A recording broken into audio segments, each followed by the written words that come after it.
In het openbaar is er een nieuwe liefde in je leven, hè? Ja, mijn grote liefde. Ja, ben je benieuwd, hè? Nou, zal ik hem even laten zien? Kijk maar even. Kijk, dat is mijn hond. Of onze hond. Dat is Wolf. En hij is 7 jaar, Duitse herder. En hij is zo super lief. Dat is gewoon onze grote lieveling in huis. En ik was helemaal gek op een liedje van Jason Donovan. Uit de musical Joseph, Any Dream Will Do. En hebben een tekst opgemaakt en die gaat over Wolf. En dat is zo leuk geworden.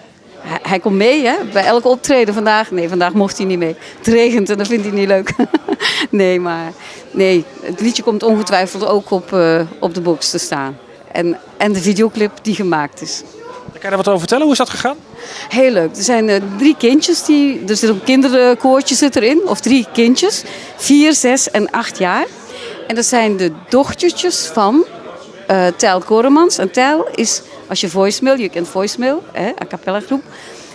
Tel zijn 3 dochtertjes. En die zingen dus ook. Maar net zo goed als hij. En als zijn moeder die ook zong. Dus dat is fantastisch. Toen ik dat hoorde de eerste keer. En die hebben dus ook gefigureerd in de videoclip samen met Wolf. Je hebt een speciale band ook met voicemail, hè?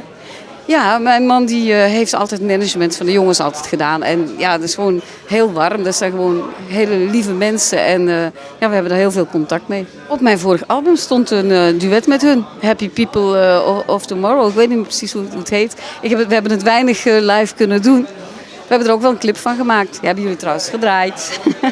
Ja, maar kan je dan nog spreken van een duet eigenlijk met hoe voicemail is? Ik bedoel, ja, dat is natuurlijk meer dan 1 iemand. Ja, dat is hoe mensen zijn met z'n 6 of 7 zijn ze.